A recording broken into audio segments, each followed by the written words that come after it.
வணக்கம், நான் டாக்டர் தீபார்லாலன். இன்னைக்கு நம்ம என்ன டாபிக் பற்றி டிஸ்கஸ் பண்ண போகிறோம் அப்படின்னு கேட்டிங்கன்னா, புரட்டாசி மாத ராசி பலன்கள் தாங்க பார்க்க போகிறோம். அந்த புரட்டாசி மாத ராசி பலன்களில் ஃபஸ்ட்டு நம்ம என்ன ராசியை பற்றி பார்க்க போகிறோம் அப்படின்னு கேட்டிங்கன்னா, மேஷ ராசி அன்பர்கள்.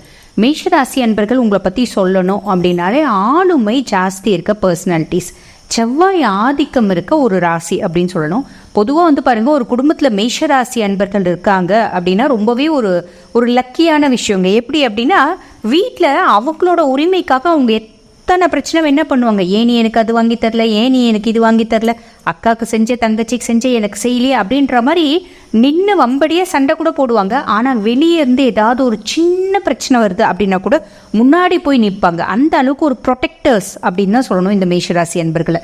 அதே மாதிரி பாருங்க, எது கொடுத்தாலும் என்னால் முடியும், நான் செய்வேன், நான் அட்லீஸ்ட் முயற்சியான பண்ணி பார்க்குறேன், முயற்சியில் சக்ஸஸ் ஆவறதுக்கான நிறைய சாத்தியக்கூறுகள் இருக்குது, முயற்சியில் நான் கண்டிப்பாக சக்ஸஸ் ஆவேன் அப்படின்னு நம்பிக்கையோடு நிறைய விஷயத்தை செய்யக்கூடியவங்க தான் இந்த மேஷராசி அன்பர்கள். பொதுவாக மேஷராசி அன்பர்களில் பாருங்கள், இந்த அஸ்வினி, பரணி, கிருத்திகை 1ஆம் பாதம் முடிய எல்லாருக்கும் இந்த புரட்டாசி மாதம் எப்படி இருக்குது அப்படின்னு பார்த்துடலாங்க. இப்போ நாங்கள் சொல்கிறது பார்த்திங்கன்னா பொதுவான பலன்கள் தான். இப்போ இதில் நிறைய விஷயம் சொல்லுவோம். அதாவது +10 சொல்லுவோம், -4 சொல்கிறோன்னு வச்சுக்கோங்களேன். ஒரு சிலர் எங்களுக்கு ப்ளஸ் நீங்கள் 10 சொல்கிறீங்க, அதில் 5 தாங்க நடக்குது, மீதி 5 நடக்கவே இல்லை, மைனஸ் நீங்கள் இத்தனை சொன்னீங்க, எனக்கு ஒன்று கூட நடக்கலையே அப்படின்ற மாதிரி நிறைய பேர் கமெண்ட்ஸ் கொடுக்குறீங்க தான். ஆக்சுவலி இந்த மாதிரி வரத்துக்கு ரீசன் என்ன அப்படின்னா, அது உங்களோட சுய ஜாதகத்தையும் பார்க்கணுங்க. சுய ஜாதகத்தில் தசா புத்தியை பொறுத்து தான் பலன்கள் மாறும், சரிங்களா? சுய ஜாதகத்தில் பாருங்கள், என்ன தசை என்ன புத்தி, அதே மாதிரி கிரகங்களோட நிலைமை, கிரகங்களோட சேர்க்கை. நம்மளுக்கு முக்கியமாக பார்த்திங்கன்னா, சனி பகவான் விதி கிரகம் எந்த இடத்துல இருக்காரு, செவ்வாய் எந்த இடத்துல இருக்காரு, இதெல்லாம் பேஸ் பண்ணி பார்த்திங்கன்னா பலன் மாறுங்க. 100% வராது, ஒரு 30 to 40% மாறுறதுக்கு சான்ஸ் இருக்குது, சரிங்களா? அப்படி உங்களோட இண்டிவிஜுவல் ஹாரோஸ்கோப்பை தெரிஞ்சுக்கணும் அப்படின்னு நீங்கள் விருப்பப்பட்டீங்கன்னா, நான் பேசிகிட்டு இருக்கும்போது எங்களோட நம்பர் டிஸ்பிளே பண்ணியிருப்பாங்க. அந்த நம்பருக்கு ஹாய்னு ஒரு மெசேஜ் பண்ணுங்கள், ஸ்டாஃப்ஸ் உடனே ரெஸ்பாண்ட் பண்ணுவாங்க. உங்களோட டீட்டெயில்ஸ், அதாவது உங்களுக்கு என்ன விவரம் வேணுமோ அதை நீங்கள் கேட்டு தெரிஞ்சுக்கலாம். அதே மாதிரி உங்களோட இண்டிவிஜுவலான ஜாதகத்தையும் டீட்டெயில்டாக அனலைஸ் பண்ணிக்கலாம். சரி வாங்க, இப்போ நம்ம மேஷராசி எப்படி இருக்குது அப்படின்னு பார்க்கலாம். பொதுவாக பாருங்க, உங்களுக்கு 2ஆம் பாவத்தில் குரு பகவான் இருக்காரு. 2ஆம் பாவத்தில் இருக்க குரு பாருங்க 23ஆம் தேதி புரட்டாசி மாதம் 23ஆம் தேதி வக்ரகதி அடைய போறாரு. இந்த வக்ர குருனால என்னென்ன மாதிரி நல்லது நடக்க போகுது அப்படின்றது ஆல்ரெடி இதே சேனல் நாங்கள் பதிவு போட்டிருக்கோம். டவுட் இருக்குன்னா போய் பார்க்கலாம், சரிங்களா? 3ஆம் பாவத்தில் பார்த்தீங்கன்னா செவ்வாய் பகவான், 5ஆம் பாவத்தில் புதன் பகவான் இருக்காரு. 5ஆம் பாவத்தில் இருக்க புதன் பகவான் என்ன பண்ணுவாருன்னா, இந்த புரட்டாசி மாதம் 7ஆம் தேதி 5ஆம் பாவத்துலேருந்து 6ஆம் பாவத்தில் உட்காருவார். 6ஆம் பாவத்தில் ஆட்சி பெற்று உட்கார்றாரு. சரிங்க, இந்த 6ஆம் பாவத்தில் ஆட்சி பெற்று புதன் பகவான் உட்கார்றாரு. அதுக்கப்புறம் புதன் பார்த்தீங்கன்னா திருப்பி 24ஆம் தேதி 7ஆம் பாவத்துக்கு போவார். இந்த ஆட்சி பெற்று உட்கார்ற புதன் திருப்பி 7ஆம் பாவத்துக்கு போகிற புதன் என்ன பண்ண போறாரு? ஃபர்ஸ்ட் பாருங்க, புதன் பார்த்தீங்கன்னா சூரியனுக்கு ஒரு பெரிய சப்போர்ட் அப்படின்றது கொடுக்க போறாரு. அதுக்கு முன்னாடி பாருங்க, இந்த 6ஆம் பாவத்தில் சூரியன் இருக்காரு. சூரியன் பார்த்தீங்கன்னா சூரியன், சுக்கிரன், கேது 3 பேரும் இணைஞ்சிருக்காங்க. இது பாருங்க, இந்த சுக்கிரன் நீச்சம் அடைஞ்சிருக்காரு. சரி, ஃபர்ஸ்ட் பாருங்க, இந்த சூரியன் என்ன பண்ண போறார் அப்படின்றத பார்த்துக்கலாம். ஏன்னா சூரியன் தான் உங்களுக்கு நிறைய நல்லது பண்ண போறாரு. மேஷத்துக்கு என்ன நல்லது பண்ண போறாரு அப்படின்னா, சூரியன் பார்த்தீங்கன்னா 6ஆம் பாவத்தில் இருக்காங்களே, ருணரோக சத்ருஸ்தானத்தில் இருக்காங்களே, அவங்க நல்லது பண்ணுவாங்க. என்ன நல்லது பண்ணுவாங்க அப்படின்னு பாருங்க. ஃபர்ஸ்ட் விஷயம் பார்த்தீங்கன்னா, உங்க மனசனோட எண்ணங்கள், அது என்ன எண்ணங்களா இருந்தாலும் சரி, அதை வெளியே சொல்லாதீங்க. இது நல்லதாங்க அப்படின்றீங்களா? இல்லைங்க, நல்லதும் பின்னாடி சொல்கிறேங்க, வெளியே சொல்ல வேண்டாம். ஏன் வெளியே சொல்ல வேண்டாம் அப்படின்னா, அதுலேருந்து ஒரு புது பிரச்சனை அப்படின்றது ஒன்று வர பார்க்கும். ஸோ மனசில் எது வேணா நினைங்க. இப்போ 2 பேர் கூட பேசுறீங்க, ஃபேமிலியே இருக்கீங்க, ஏதோ ஒரு விஷயம் பேசுகிறாங்க, உங்கள் மனசில் ஒன்று தோணுதுன்னு வச்சுக்கோங்களேன், டக்குன்னு வெளியே சொல்லிடாதீங்க. வெளியே சொன்னீங்க அப்படின்னா இந்த மாதம் புரட்டாசி மாதம் பார்த்தீங்கன்னா அது பிரச்சனையாக கூட வாய்ப்பு உண்டு. அதாவது என்னென்னா, சாதாரண ஒரு வார்த்தை பூகம்பமாக வெடிக்க கூட வாய்ப்பு உண்டு. அதனால் வெளியே சொல்ல வேண்டாம் அப்படின்னு சொல்கிறோம், சரிங்களா? நெக்ஸ்ட், நல்லதுன்னு சொன்னீங்களேங்க, அது என்னங்க அப்படின்னு கேட்டிங்கன்னா, நம்மளுக்கு நிறைய மேஷராசி அன்பர்களுக்கு சில வேலை இல்லாமல் தவிக்கிறவங்களும் இருக்காங்க. அதாவது இப்போ 100 கிளைண்ட்ஸ் நம்ம பார்க்குறோம் அப்படின்னா ஏறக்குறைய ஒரு 20 பேர் 80 பேர் வேற கம்ப்ளைண்ட் சொல்கிறாங்க. அந்த 20% இருக்காங்க பார்த்தீங்களா, அவங்களுக்கு வேலை கிடைக்கிறதுக்கான ஒரு பிராப்தம் உண்டு. எப்படி அப்படின்னா, சூரியன் ஃபேவராக இருக்காரு, புதன் பார்த்தீங்கன்னா அதுக்கு ஹெல்ப் பண்ணுறாரு. புதன் ஆட்சி பெற்றிருக்காரு, புதன் ஹெல்ப் பண்ணுறாரு, ஓகேங்களா? ஸோ கவர்மெண்ட் ஓரியன்ட் இந்த எக்ஸாம்ஸ் எழுதுறவங்க, காம்படிட்டிவ் எக்ஸாம்ஸ் எழுதுறவங்க, அரசு சார்ந்த வேலை அரசு சார்ந்த சாதகமான விஷயம் ஏதாவது வரத்துக்கு வாய்ப்பு இருக்கா அப்படின்னா அதுவும் இருக்குது. அதை தான் நான் வந்து ஃபஸ்ட்டு சொன்னேன், உங்களுக்கு நல்லது நடக்குங்க அப்படின்னு.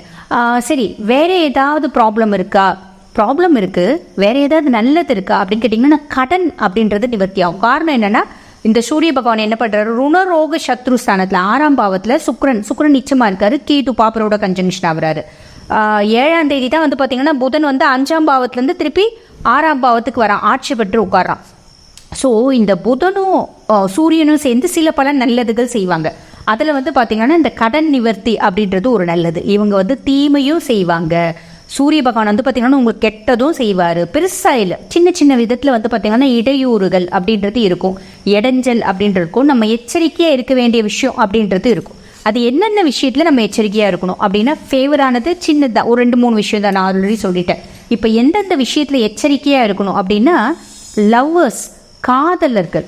இப்போ காதலை வந்து வெளியே சொல்லணும் அப்படின்னு நினைக்கிறவங்க கொஞ்சம் யோசித்து சொல்லணும். ஏன்னா எதிர்ப்புகள் வரத்துக்கு நிறைய வாய்ப்பு உண்டு.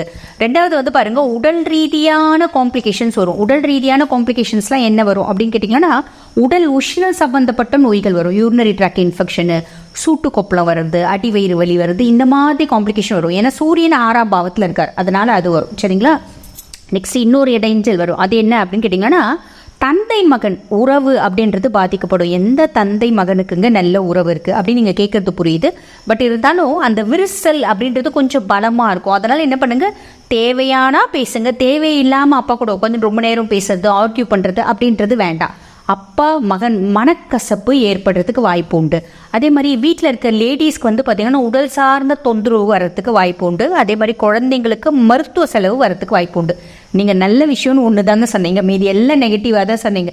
இல்லை, இருக்கிறது என்னவோ நம்ம சொல்லணும் இல்லைங்களா? சூரியன் இருக்கிற பாவத்தில் அவர் என்ன பண்ணுவார் அப்படின்றத நான் சொல்லியிருக்கேன். சரிங்களா? நல்ல விஷயம் அப்படின்றது வருமான ரீதியாக நல்லா இருக்கும் நம்மளுக்கு. அதே மாதிரி பார்த்திங்கன்னா தொழிலில் முன்னேற்றம், நேர்மை அப்படின்றது இருக்கும். வேலை கிடைக்காத நிறைய பேருக்கு வேலை கிடைக்கும். நான் வந்து ₹1,00,000 சம்பளம் வாங்குற அளவுக்கு எனக்கு தகுதி இருக்குங்க, நான் ₹1,00,000 சம்பளம் வாங்குவீங்களா? இல்லை, அவ்வளோ சொல்ல முடியாது. அட்லீஸ்ட் ஒரு ₹50,000 வேலையானா கிடைக்கும். இதெல்லாமே ஒரு ப்ளஸ் தானேங்க. அதாவது என்ன சொல்லுவாங்க அப்படின்னு கேட்டிங்கன்னா, something is better then nothing அப்படிம்பாங்க. ஒன்றுமே இல்லாமல் இருக்கிறதுக்கு ஓரளவுக்கு இருக்கிறது நல்லது தானே. பொதுவாக மேஷத்துக்கு வந்து பார்த்திங்கன்னா நல்லாவே இருக்குது. குரு பயிற்சியே வந்து பார்த்திங்கன்னா தன குடும்ப வாக்குஸ்தானம். அதனால் அவர் வக்ரகதி அடைஞ்சாலும் அந்த இடத்துல தான் வக்ரகதி அடைகிறார். பெரிய மைனஸ்லாம் இல்லை. ஸோ கவலைப்பட வேண்டாம். 7 நாட்டு சனி ஸ்டார்ட் ஆகிறதுக்குள்ளே கொஞ்சம் பேக்கப் பண்ணிக்கோங்க, அவ்வளோதான். சரி, இப்போ வந்து சூரிய பகவான் வந்து 6ஆம் பாவத்தில் இருக்கிறதுனால என்னென்ன நல்லது பண்ணுறாரு அப்படின்னு சொல்லிட்டு, அதுக்கப்புறம் வந்து பாருங்கள், புதன் வந்து இந்த 7ஆம் மாதம் புரட்டாசி மாதம் 7ஆம் தேதி என்ன பண்ணுறாருன்னா 5ஆம் பாவத்துலேருந்து 6ஆம் பாவம் வந்து சூரியனோட அமர்றார். ஓகேங்களா? ஆட்சி பெற்று அமர்றார். அந்த புதன் வந்து அதுக்கப்புறம் திருப்பி நான் ஆல்ரெடி சொன்ன மாதிரி ஒரு இதுக்கு போகிறார், பயிற்சி போகிறார். இந்த புதன் வந்து நல்லதும் கெட்டதும் சேர்த்து என்ன செய்ய போகிறார் அப்படின்றத பார்க்கலாம். புதன் வந்து பாருங்க, சூரியன் என்னெல்லாம் நல்லது செய்கிறாரோ அதுக்கு எல்லாத்துக்கும் நீ என்ன வேணா செய், நான் உன் கூட இருக்கேன், நான் சப்போர்ட்டாக இருக்கேன் அப்படின்னு சப்போர்ட் பண்ணுவார். இது ஒரு பெரிய நல்லது. ஓகேங்களா? இந்த மாதத்தில் வர்றது. அதே மாதிரி சூரியன் வந்து வேலைக்கு வந்து ஒரு அரேஞ்ச் பண்ணாருன்னா இவர் அந்த வேலையை கொஞ்சம் என்ஹான்ஸ் பண்ணுவார். அந்த வேலையை நம்மளுக்கு பிடிக்க வைப்பார். ஸோ நம்ம கண்டிப்பாக வேலை இல்லை அப்படின்னா வேலைக்கு சேர்ந்துடுறதுக்கு நிறைய வாய்ப்பு இருக்குது அப்படின்னு சொல்லலாம். ஹஸ்பண்ட் ஒய்ஃப் கான்ஃப்ளிக்ட் அப்படின்றது கொஞ்சம் நாளாக இருக்குது இந்த மேஷத்துக்கு. அந்த ஹஸ்பண்ட் ஒய்ஃப் அந்யோன்யமின்மை, ஹஸ்பண்ட் ஒய்ஃப்குள்ளே பிரச்சனை, ஹஸ்பண்ட் ஒய்ஃப்குள்ளே வந்து பார்த்திங்கன்னா ஒரு ஈகோ கிளாஷ் அதெல்லாம் இருக்குது. இதெல்லாமே வந்து குறையக்கூடிய காலகட்டம் இந்த ஒரு மாத காலகட்டம் அப்படின்னு சொல்லலாம். அடுத்து வெளியூர், வெளி மாநிலம், வெளிநாடு போகிறதுக்காக நிறைய பேர் பிளான் பண்ணிட்டு இருக்காங்க அப்படின்னா அதை போகிறதுக்கான எல்லா வேலையும் இந்த புதன் பண்ணுவார். இந்த ஆட்சியில் இருக்க புதன் பண்ணுவார். புரியுதுங்களா? அதுக்கடுத்து வந்து பாருங்க, புதன் சின்ன ஒரு இது இடைஞ்சலும் பண்ணுவார், இடையூறும் பண்ணுவார், ஒரு தப்பு உங்களுக்கு ஏற்படுத்துவார். அது என்ன அப்படின்னு கேட்டிங்கன்னா, 24ஆம் தேதி புதன் பகவான் வந்து பாருங்க 6ஆம் பாவத்துலேருந்து 7ஆம் பாவத்துக்கு போவார். புரியுதுங்களா? அந்த 7ஆம் பாவத்துக்கு போகும்போது அவர் என்ன பண்ணுவார்னா, பார்ட்னர்ஸ்குள்ள மனக்கசப்பு, ஹஸ்பண்ட் ஒய்ஃப்குள்ளே ஒரு சின்ன மனக்கசப்பு அப்படின்றது ஏற்படுத்துவார். முக்கியமாக ஹஸ்பண்ட் ஒய்ஃபை விடுங்க, அவங்க அடிச்சுப்பாங்க, நாளைக்கு சேர்ந்துப்பாங்க, அது பிரச்சனை இல்லை. பார்ட்னர்ஸ்குள்ளே இப்போ நிறைய பேர் பார்ட்னர்ஷிப் கன்சர்ன் வந்து செய்கிறாங்க பார்த்தீங்களா? 2-3 பேர் பார்ட்னர்ஸாக இருந்து, இல்லை 2 பேர் பார்ட்னர்ஸாக இருந்து ஒரு தொழில் நடத்துகிறாங்க அப்படின்னு இருந்துச்சுன்னா அவங்களுக்குள்ள சின்ன சின்ன மனக்கசப்புகள் அப்படின்றத இந்த மாத கடைசியில் ஏற்படுத்துவார். ஸோ மாத கடைசியில் புதனால் அந்த ஒரு காம்ப்ளிகேஷன் வருங்க. ஓகேங்களா? புதனால் நல்லதும் சொல்லிவிட்டு, புதனால் கெட்டதும் சொல்லிவிட்டு. அதே மாதிரி பாருங்க, பேசும்போது எது பேசினாலும் டேரெக்டாக, இப்போ நான் உங்ககிட்ட பேசுகிறோம் அப்படின்னா டேரெக்டாக நீங்களும் நானும் பேசிக்கணும். நான் அவங்கக்கிட்ட சொல்லி உங்ககிட்ட பேசுகிறேன் அப்படின் போது என்ன ஆகும்னா மிஸ்கம்யூனிகேஷன். அப்படின்றது வரும். நான் ஒன்று சொல்ல போய் அதுக்கு கண்ணு மூக்கு காது வாயெல்லாம் வச்சு அவங்க உங்களுக்கு வேறு மாதிரி அதை போர்ட்ரேட் பண்ணுவாங்க. ஸோ அந்த மாதிரி மிஸ்கம்யூனிகேஷன் வராமல் பார்த்துக்கோங்க. இது வந்து பார்த்திங்கன்னா புதன் செய்யக்கூடிய நல்லதும் கெட்டதும். சரி, அடுத்து வந்து பாருங்கள் 6ஆம் பாவத்தில் ஆல்ரெடி சொல்லிட்டு சூரியன் சுக்கிரனோட இணைஞ்சிருக்காரு. அதுக்கப்புறம் வந்து பார்த்திங்கன்னா புரட்டாசி மாதம் 2ஆம் தேதி சுக்கிர பகவான் 7வது வீட்டுக்கு, அதாவது கலத்திர ஸ்தானத்துக்கு பயிற்சி ஆவார். ஓகேங்களா? அதுக்கு அடுத்து சுக்கிர பகவான் என்ன பண்ணுவாருன்னா 26ஆம் தேதி 8ஆம் பாவத்துக்கு துஷ்ஸ்தானத்துக்கு பயிற்சி ஆகிறார். இந்த 7ஆம் பாவத்தில் சுக்கிர பகவான் ஆட்சி பெற்று உட்கார்றார். ஓகேங்களா? ஆட்சி பெற்று உட்கார்றதுனால சுக்கிரன் ஆட்சி என்ன நல்லது நடக்கும்? நிறைய நல்லது நடக்கும். ஃபர்ஸ்ட் விஷயம் வந்து பாருங்க, நான் ஆல்ரெடி சொன்னேன், வேலை இல்லாதவங்களுக்கு வேலை கிடைக்கும். வேலை கிடைக்கிறதுனால நம்மளோட பொருளாதாரத்தில் மேன்மை, பொருளாதாரத்தில் முன்னேற்றம், பொருளாதாரத்தில் திருப்தி அப்படின்றது வருங்க. அதே மாதிரி பார்த்தீங்கன்னா குடும்ப பிரச்சனைன்றது புதனாலையும் தீரும், இவங்களாலையும் தீரும், சுக்கிரனாலையும் தீரும். அதே மாதிரி வீட்டுக்கு வந்து பார்த்தீங்கன்னா புதுசாக வந்து ஏதாவது பொருள் வாங்குறது, அழகு சார்ந்த பொருள் வாங்குறது, ஆடை அலங்கார பொருட்கள் வாங்குறது, இதெல்லாம் இருக்கும். இதெல்லாம் வந்து பார்த்தீங்கன்னா சுக்கிரனால ஏற்படக்கூடிய நல்லது. அதுக்கப்புறம் ஆல்ரெடி வந்து பாருங்க சனி பகவான் 11ஆம் பாவத்தில் இருக்காரு. அவர் வக்ரநதி இருக்காரு. 15 வக்ர நிவர்த்தி ஆகுறாரு. அடுத்து வந்து பாருங்க 12ஆம் பாவத்தில் ராகு பகவான், அதாவது நவம்பர் 15 வக்ர நிவர்த்தி ஆகிறார்.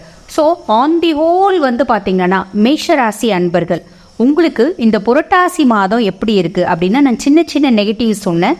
அந்த சின்ன சின்ன நெகட்டிவ்ஸை ஒதுக்கி வச்சிங்க அப்படின்னா புரட்டாசி மாதம் வந்து அருமையாகவே இருக்கும். இனிய மாதமாக அமையும். வாழ்த்துக்கள்.